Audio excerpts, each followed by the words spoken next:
Bwana Yesu asifiwe, mtumishi wa Mungu. Tunamshukuru Mungu sana kwa ajili ya majira haya tena kwa neema yake. Ni wakati mwingine ambao Mungu wa mbinguni ametujalia kwa neema yake kufundishwa na yeye mwenyewe vile atakavyo. Ni majira mengine ambayo Mungu ametupatia neema kuweza kulinena neno lake na kufundishwa na yeye Roho Mtakatifu kwa neema na huruma yake. Yeye Mungu wetu aliye mwema. Jambo la kwanza na kushukuru wewe ambaye unatenga wakati huu kupata kusikiliza na kufuatilia mfululizo wa jumbe na mfululizo wa vipindi hivi katika YouTube channel. Mungu na akubariki sana. Mungu na akuzidishe kwa moyo mkubwa wa utumishi ambao uko nao. Basi nikukaribishe tena majira haya mazuri kwa wakati huu, na kwa neema ya Mungu aliye hai tunalo neno, tuna ujumbe unasema uhitaji wa moyo mpya kuyakabili majira mapya. Uhitaji wa moyo mpya katika kuyakabili majira mapya. Kwanza tunapokwenda kuanza, nitaomba nimshukuru Mungu tutapata kuendelea. Baba, katika jina la Yesu, Mungu mwenye nguvu, tunakushukuru. Wewe ni mwema na mwaminifu. Asante Bwana kwa muda huu mzuri. Najiweka mikononi mwako, naye asikilizaye pia na kufuatilia na mweka mikononi mwako. Neema yako na nguvu zako za uzidisho na hekima yako Roho Mtakatifu ikawe juu yake. Bwana, tuongoze, tufundishe kwa utukufu wa jina lako. Katika jina la Yesu ninashuka chini. Bwana Yesu uongezeke. Katika jina la Yesu tunaomba na kushukuru. Amen. Katika wakati huu ulio mzuri tunalosoma linasema ya kwamba uhitaji wa moyo mpya katika kuyakabili majira mapya. Uhitaji wa moyo mpya katika kuyakabili majira mapya. Nitaomba tuanze moja kwa moja na nini maana ya moyo mpya. Alafu katika kuyakabili majira mapya inamaanisha nini? Kwa namna ya kawaida moyo tunasema ya kwamba kibiblia tunapozungumzia kuhusu moyo si katika sehemu ya mwili, si katika sehemu ya nyama ama huu moyo wenye kuweza kusukuma damu, hapana, bali tunasemea katika ufahamu. Tunasemea katika akili ya kimungu, akili ambayo iko ndani ya mwanadamu, ambayo Mungu amemwekea mwanadamu. Ni sehemu ya ufahamu, ni sehemu ni akili katika mwili wa mwanadamu. Kwa moyo unaozungumzwa hapa ni moyo katika namna ya ufahamu wa kibinadamu ama katika akili ya kibinadamu. Sasa tunaposema uhitaji wa moyo mpya kuyakabili majira mapya, maana yake nini? Ni kwamba ni namna ambavyo mtu anahitaji ufahamu mpya, anahitaji hekima mpya ya kimungu katika kudili, katika kukabili nyakati fulani katika maisha yake. Katika wakati ambao mwanadamu anaendelea katika kutokea hatua za ukuaji wa mwanadamu, nyakati zote za maisha ya mwanadamu kuna vipindi mbalimbali vinabadilika ndani ya maisha ya mwanadamu. Ndio maana hata majira ya mwaka unaweza kuwa shahidi, kuna majira ya kiangazi, kuna majira ya masika na vipindi vingine vya mwaka. Maana yake nini? Ya kwamba pia katika maisha ya mwanadamu kuna vipindi vinabadilika.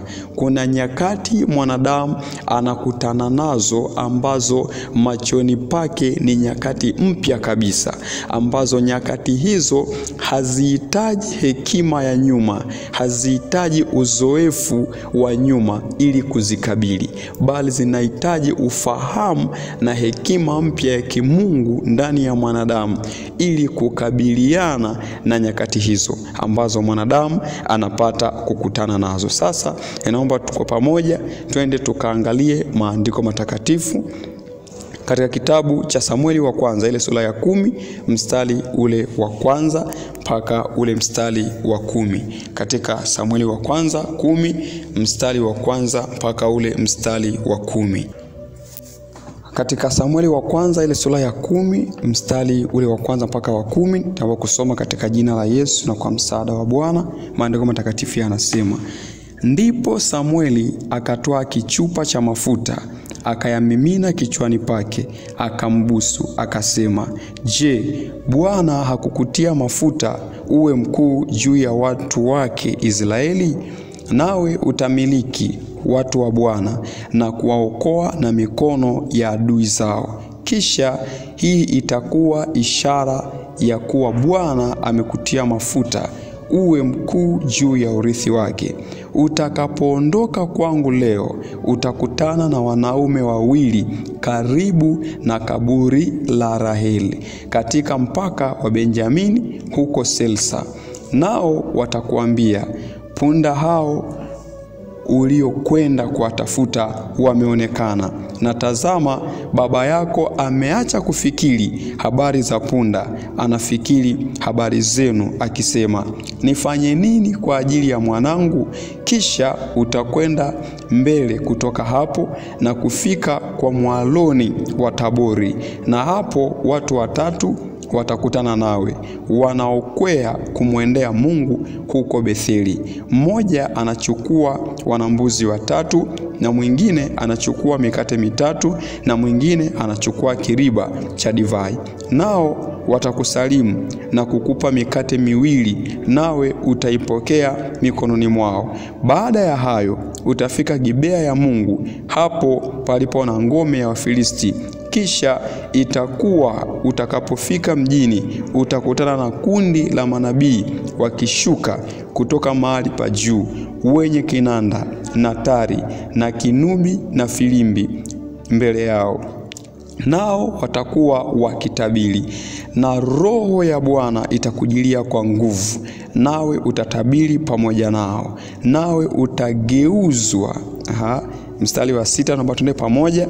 Na Roho ya Bwana itakujilia kwa nguvu, nawe utatabiri pamoja nao, nawe utageuzwa kuwa mtu mwingine. Mstari wa 7, basi hapo ishara hizi zitakapokutukia, fanya kama uonavyo vema, kwa kuwa Mungu yu pamoja nawe. Nawe utatelemka mbele yangu mpaka Gilgali, nami angali nitakutelemkia huko, ili kutoa sadaka za kuteketezwa na kuchinja sadaka za amani. Siku 7 utangoja hata nitakapokujia na kukuonyesha yatakayokupata kuyafanya, na kukuonyesha yatakayokupasa kuyafanya. Ikawa alipogeuka kumwacha Samueli, Mungu akambadilisha moyo. Naomba tuende mstari wa 9 vizuri. Ikawa alipogeuka kumwacha Samueli, Mungu akambadilisha moyo, nazo ishara zile zote zikatukia siku ile ile. Basi walipofika Gibea, tazama, kikosi cha manabii wakakutana naye. Kisha Roho ya Mungu ikamjilia kwa nguvu, naye akatabiri kati yao. Jina la Bwana libarikiwe.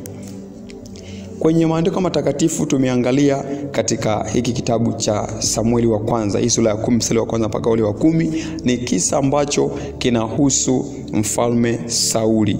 Kinahusu Samueli akiwa nabii, alafu wakati huo Israeli wanamhitaji mfalme, wanamtaka mfalme.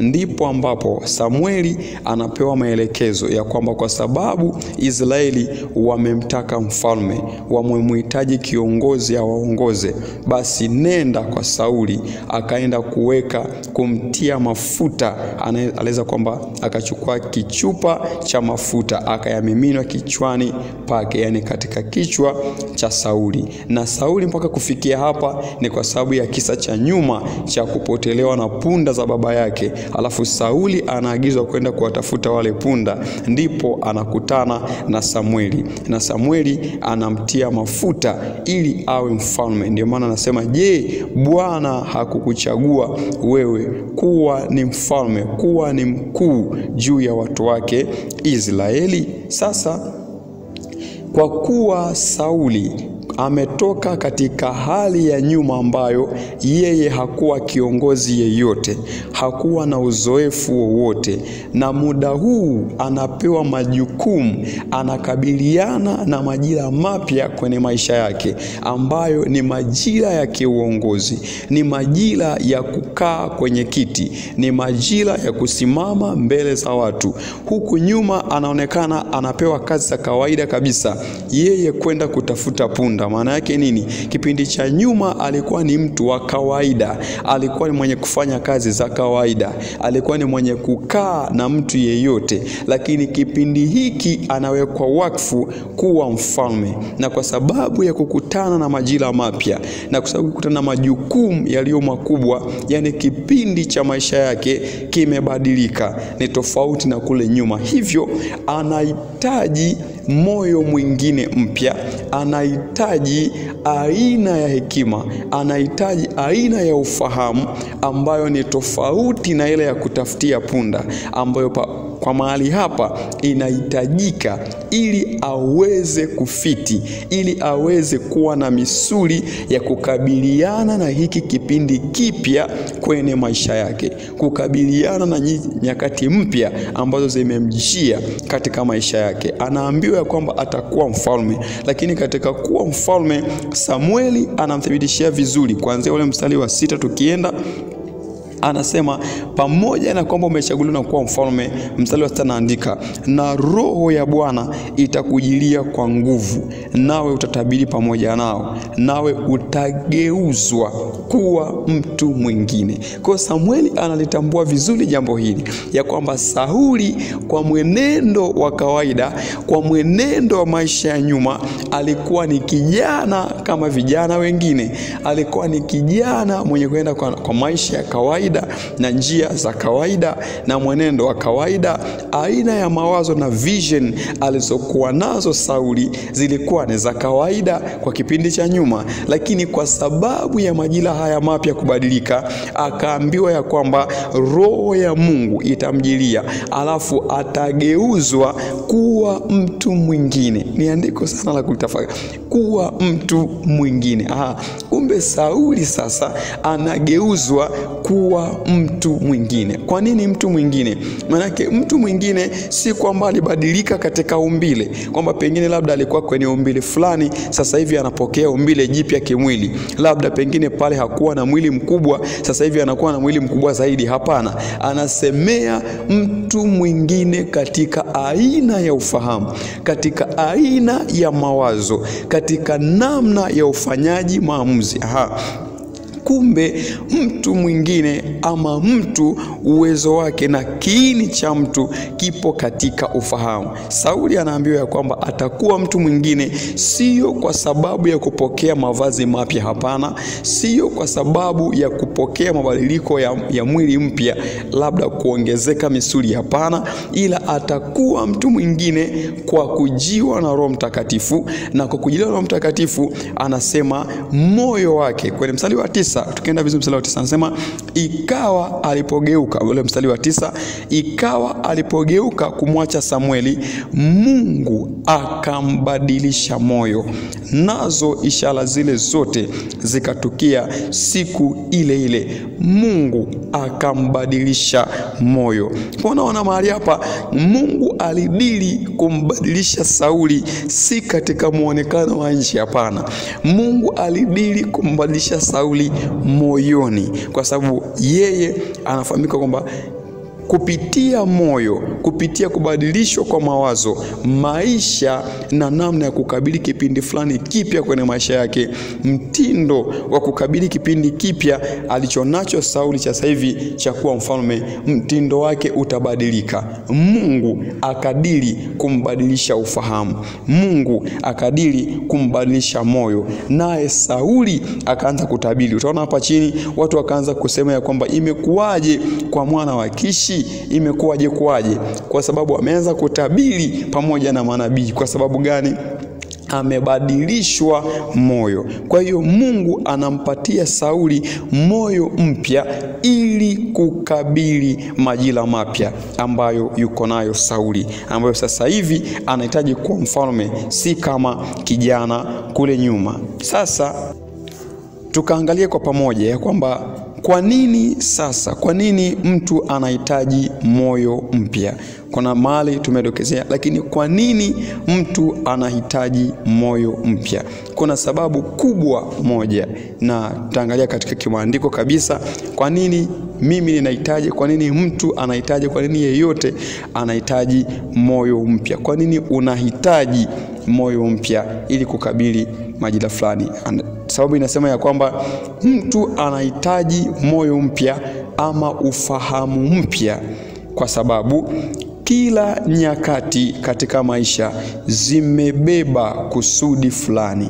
Kila nyakati katika maisha zimebeba kusudi fulani ama jambo fulani maalum, tofauti na nyakati nyingine. Yani kila kipindi katika maisha kimebeba jambo fulani, kimebeba kusudi fulani, tofauti na kipindi kingine kilichopita ama kipindi kingine kilichoko mbele yako. Kwa hiyo kila kipindi ambacho mtu anapitia kwenye maisha yake kimebeba kusudi fulani maalum. Tuomba tukasome sasa katika Mhubiri sura ya 3 mstari ule wa 1 mpaka ule wa 5. Maandiko matakatifu yanasema, ile kitabu cha Mhubiri sura ya 3 mstari wa 1 mpaka wa 5, anasema kwa kila jambo kuna majira yake na wakati kwa kila kusudi chini ya mbingu. Mhubiri anaandika kwa kila jambo kuna majira yake. Manake mambo yako mengi, lakini kwa kila jambo moja lina majira yake, na si vivi hivi tu, halitokei tu bure, lina majira yake.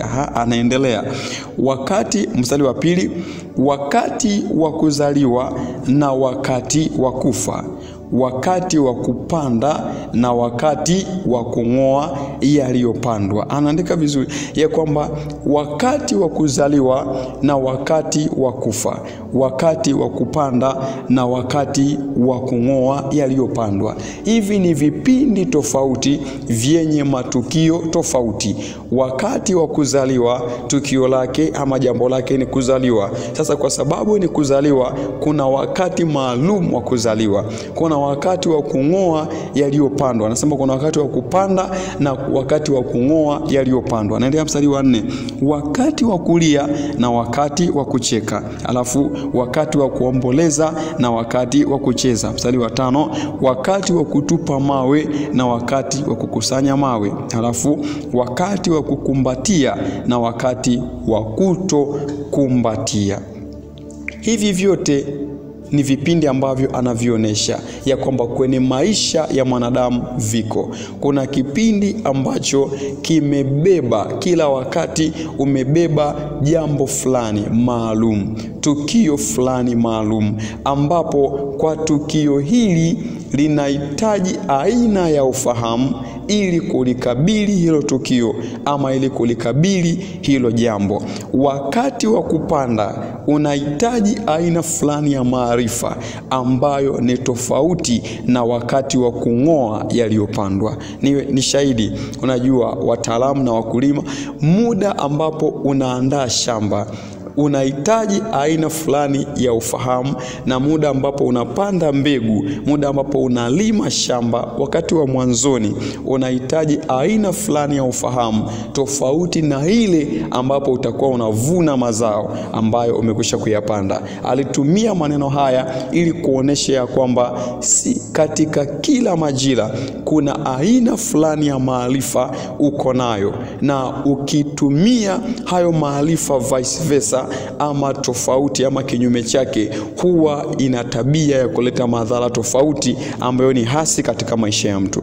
Ukitumia ujuzi wa kuvuna mazao ukaoleta ule ujuzi kwenye kupanda mazao, tayari kuna vitu vimechanganyikana na hauwezi kufanikiwa na hauwezi kutembea vizuri katika majira ambayo yamebeba kusudi fulani la kimungu katika maisha yako. Ila ukitumia ufahamu wa kupanda ukaweka kwenye kupanda, na ufahamu wa kuvuna, ukaweka kwenye kuvuna, utaona kuna vitu vinaenda na unaendelea katika namna isiyo ya kawaida kuyakabili majira ambayo yamebeba makusudi fulani na kusudi fulani la kimungu katika maisha yako. Kwa hiyo mtu anahitaji moyo mpya, kwa sababu kila nyakati katika maisha zimebeba kusudi fulani. Na kwa sababu hii, kuna mwingine anaweza kusema ya kwamba kwa kipindi fulani anachokifikia, mfano alikuwa na kipindi kilichopita kilikuwa ni kipindi labda cha furaha, ni kipindi cha shangwe, cha kusherehekea, lakini anapofika muda fulani anakutana na kipindi cha machozi. Sasa bila kujua ya kwamba kumbe wakati huu ni wakati ambao ni nyakati za machozi, alafu akatumia ule ufahamu wa shangwe wa nyuma kukabili kipindi cha machozi, anajikuta anapitia wakati mgumu sana. Ndio maana kuna mwingine anaweza kafika mahali akasononeka, mwingine akafika mahali akahuzunika, mwingine akafika mahali akatamka hata kujihukumu mwenyewe ama kujilaani. Ndio maana wana wa Israeli, kwa sababu kipindi cha nyuma walifikia kipindi fulani cha kula nyama, anasema walikula masefuria ya nyama wakasaza kule Misri. Wakiwa Misri walikula vitu vizuri, walikula vitu vitamu, lakini walipokuwa wakiondolewa Misri na kupitishwa jangwani ili waingie Kanaani, sasa walipofika kwenye kipindi cha jangwa, kwa sababu waliubeba, baadhi yao waliubeba, kuna kati yao waliubeba moyo ule wa nyuma wa Misri. Wengi waliubeba ule moyo wa Misri wakatembea nao hata jangwani, bila kujua ya kwamba kipindi cha jangwa hakihitaji ufahamu wa Kimisri, kinahitaji ufahamu wa pekee wa kumtegemea Mungu aliye hai. Unahitaji ufahamu wa kujidhabihu kwa Bwana na kumwachilia Mungu aingilie afanye yeye kwa mkono wake. Na kwa sababu ile walifika mahali walipokutana na jangwa, hali ni ngumu, hakuna maji, wakaanza kunungunika na kumlalamikia Musa ya kwamba umetuleta hapa ili tufe. Wakasema, je, hatukula masefuria ya nyama? Wakawa wanasema wamekumbuka masefuria ya nyama yaliyokuwepo Misri, wamekumbuka vyakula vizuri vilivyokuwepo Misri. Kwa sababu nini? Kwa sababu moyo wa Misri uliokuwepo Misri na aina ya ufahamu na aina ya maisha iliyokuwepo Misri ilihamishwa bila kuachwa, ikahamishiwa jangwani bila kutambua ya kwamba majira ya machozi ni majira ambayo sihitaji ufahamu wa kuhamishwa kutoka katika majira niliyo ya furaha, majira ya sherehe nikayahamishia majira ya machozi, bila kujua ya kwamba kumbe majira haya ya machozi na majira haya ambapo ninaona ni kama kuna taabu, ni kama kuna kipindi kigumu katika maisha, ni kipindi ambacho sihitaji ule moyo niliyouzoea kule nyuma, ya kwamba nilifurahi, nikacheka, nikashangilia na rafiki zangu. Kipindi hiki ninahitaji moyo mpya, ambayo ni moyo wa kujidhabihu kwa Bwana, moyo wa kumtafuta Mungu aliye hai, moyo wa kuzama magotini, na si moyo wa kukaa katika hali ya shangwe ama hali ya furaha, bali ni muda, ni nyakati za kuhitaji kujidhabihu kwa Bwana kwa sababu ya aina fulani ya kipindi cha maisha alichonacho. Kwa sababu hiyo, mtu akihamisha ule moyo na ufahamu wa furaha aliyokuwa nayo nyuma, akauhamishia, akaupesti kwenye kile kipindi cha kilio, kwenye kile kipindi cha machozi, ndipo pale anajikuta akijilinganisha huku na kule, anajikuta ni kama mtu ambaye hafai tena duniani, ni kama vile hafai tena kuishi. Kumbe hapana, ni kwa sababu tu ya aina fulani ya moyo ambao ilitakiwa awe nao kipindi ambacho anaona ni kipindi cha machozi, ambao huo ni moyo wa kujidhabihu katika Bwana, ni moyo wa kuzama katika kumtafuta Mungu aliye hai, yeye aliye mwema na mwaminifu siku zote, ambaye yuko pamoja na sisi nyakati za furaha na nyakati za machozi. Haleluya, haleluya. Sasa tukaangalie kwa pamoja ya kwamba mtu anapataje kuwa na moyo mpya. Ni namna gani mtu anakuwa na moyo mpya, ama ufahamu mpya, ama akili mpya ya kiungu, ama hekima mpya ya kiungu? Namna gani mtu anakuwa nayo? Sasa Jambo la kwanza ni kujazwa Roho Mtakatifu. Ni kujazwa Roho Mtakatifu. Ni kujazwa Roho Mtakatifu. Tukaangalie katika maandiko matakatifu kwenye kile kitabu cha Samueli ile sura ya 10 mstari wa 10 pale tuangalie, alafu tukaangalia katika Mathayo ile 3 mstari wa 16. Ile Mathayo sura ya 3 mstari wa 16 mpaka 17 na ile 4 mstari wa kwanza. Sasa tukianza katika hiyo Samueli ile sura ya 10 mstari wa 10, maandiko matakatifu yanasema, basi walipofika Gibea, tazama kikosi cha manabii wakakutana naye, kisha Roho ya Mungu ikamjilia kwa nguvu, naye akatabiri kati yao. Hapa anayesemwa ni Roho Mtakatifu. Kwa Roho wa Mungu alipomjilia Sauli ndipo akatabiri katikati yao. Roho wa Mungu alikuja mahususi kwa ajili ya kufanyaje? Kwa ajili ya kubadili moyo wa Sauli. Basi tuangalie katika Mathayo mtakatifu ile sura ya 3 mstari ule wa 16 na ule mstari wa 17, alafu tuangalie hiyo Mathayo sura ya 4 na ule mstari wa kwanza. Twende kwa pamoja mahali hapo. Ile Mathayo sura ya 3 na mstari wa 16 mpaka ule wa 17. Maandiko matakatifu yanasema, mstari wa 16, naye Yesu alipokwisha kubatizwa, mara akapanda kutoka majini, na tazama mbingu zikamfunukia, akamwona Roho wa Mungu akishuka kama hua akija juu yake. 17, na tazama sauti kutoka mbinguni ikisema, huyu ni mwanangu mpendwa wangu, ninayependezwa naye. Alafu mstari sura ya 4 na mstari wa kwanza tutaangalia kwa pamoja. Kisha Yesu alipandishwa na Roho nyikani ili ajaribiwe na Ibilisi. Alafu mstari wa 2, akafunga siku 40 mchana na usiku, mwisho akaona njaa. Sasa mahali hapa tunaona ya kwamba katika ile Samueli ile sura ya kwanza tuliposoma pale ile sura ya 10 mstari wa 10, anasema ya kwamba Roho ya Mungu ikamjilia Sauli, alafu akatabiri kati yao. Lakini katika Mathayo tunaona ya kwamba Yesu Kristo Bwana wetu na Mungu wetu alipokwisha kubatizwa katika maji, Roho Mtakatifu akamjilia juu yake. Sasa Roho Mtakatifu akaja kwa majira sahihi, kwa sababu ya aina fulani ya kipindi ambacho kinahitaji, kimebeba kusudi fulani katika kutimizwa katika maisha, kimebeba kusudi maalum. Kutokea huko nyuma Bwana wetu Yesu Kristo, maandiko matakatifu yanasema ya kwamba akakuwa akaongezeka katika kimo, akimpendeza Mungu na wanadamu. Na muda huu ulipofika wa ubatizo, baada ya kubatizwa tu, Roho Mtakatifu akamjaza, akamjilia juu yake. Sasa Roho Mtakatifu alipomjilia,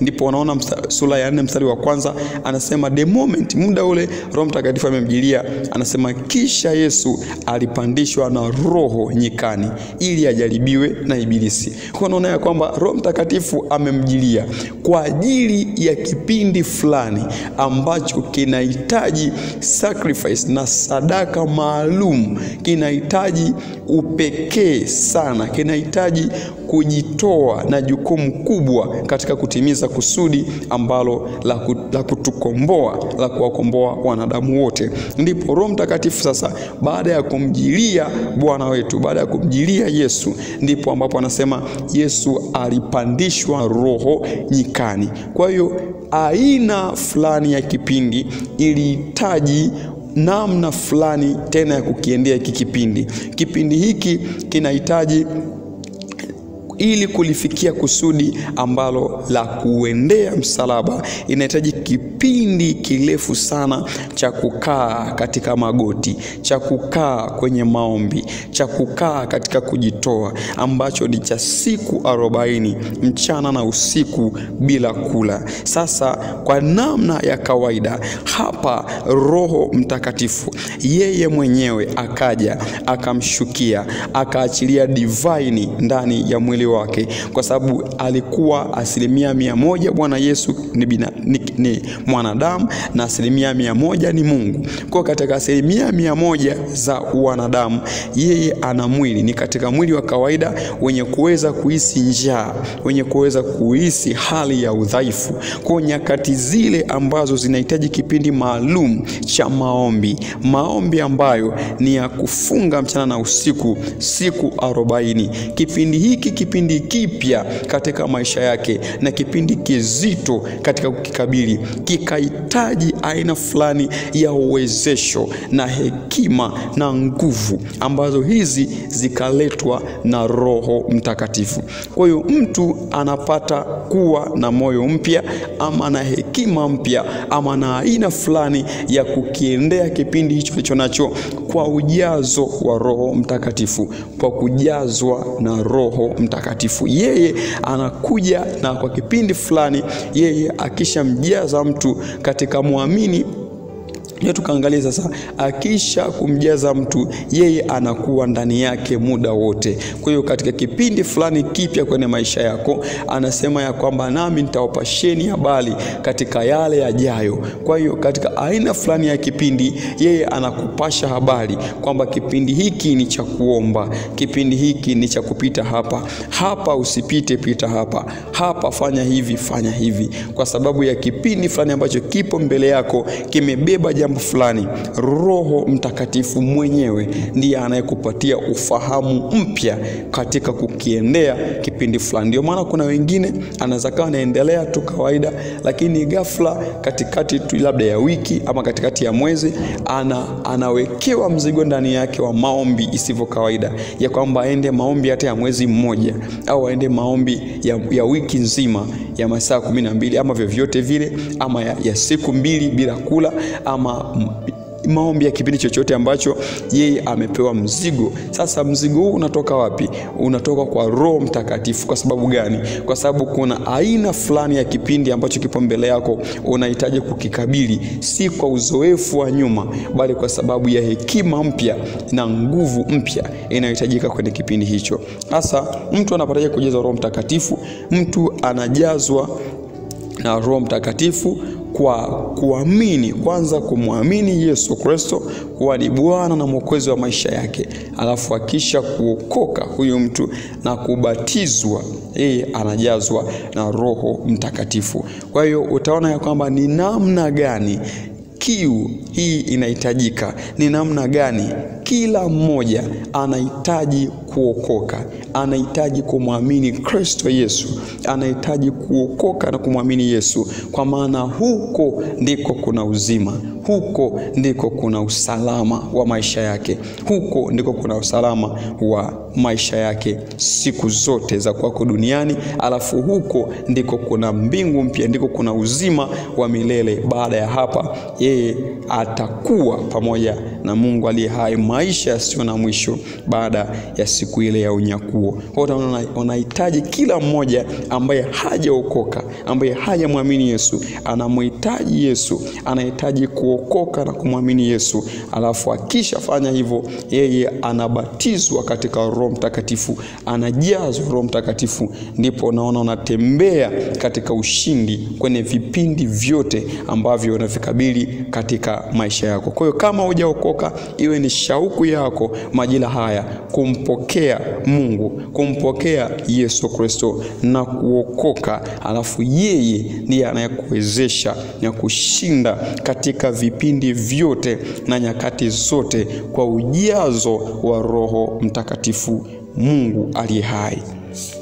Sasa wakati huu tuangalie jambo la mwisho, kwamba kwa nini unahitaji moyo mpya. Kwamba kwa nini mtu anapataje kuwa na moyo mpya? Sababu ya kwanza tumesema ni kujazwa Roho Mtakatifu.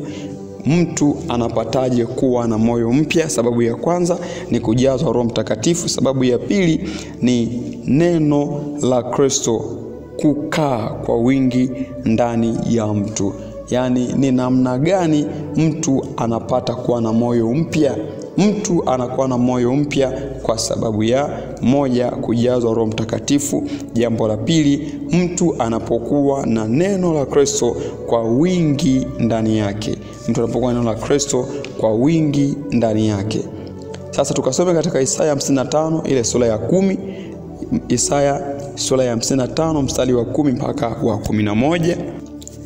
Katika Isaya 55 mstari wa 10 mpaka 11, maandiko matakatifu yanasema. Isaya 55 mstari wa 10 mpaka 11, maandiko matakatifu yanasema, maana kama vile mvua ishukavyo na theluji kutoka mbinguni, wala hairudi huko, bali huinywesha ardhi na kuizalisha na kuichipuza, ikampa mtu apandaye mbegu na mtu alaye chakula, ndivyo litakavyokuwa neno langu litokalo katika kinywa changu.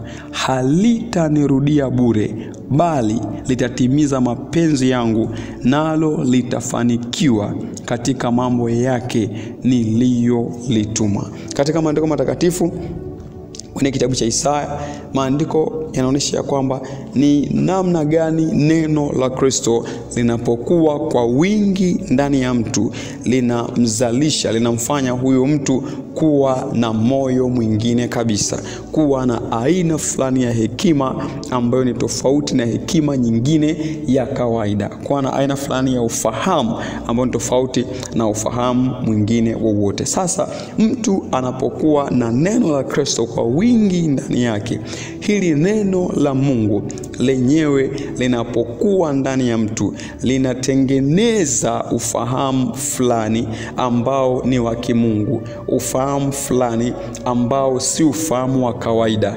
ufahamu ambao unatengenezeka kupitia neno la Mungu. Ni ufahamu ambao katika majira yote kwenye maisha yako unaweza kuyakabili bila tatizo, kwa sababu neno la Mungu linapokuja ndani ya mtu, anasema ni kama mvua ambayo ikija hairudi tu bure, lazima iache matokeo ndani ya mtu. Kwa hiyo mtu anapokuwa neno la Mungu, anaposoma neno la Mungu kwa bidii, anaposoma neno la Mungu kwa sana na kulitafakari na kulifanyia kazi, linapokuwa ndani ya moyo wake, maana yake linatengeneza aina fulani ya ufahamu ambayo ni tofauti na ufahamu mwingine. Na kwa sababu ya ufahamu huu mpya wa kiungu, ndio ambao unaweza kumfanya akayakabili majira fulani tofauti katika maisha yake bila kuwa na tatizo lolote. Ambayo inahitajika tu hapa ni kwamba mtu asomaye neno asiwe katika namna ya kulizoelea neno,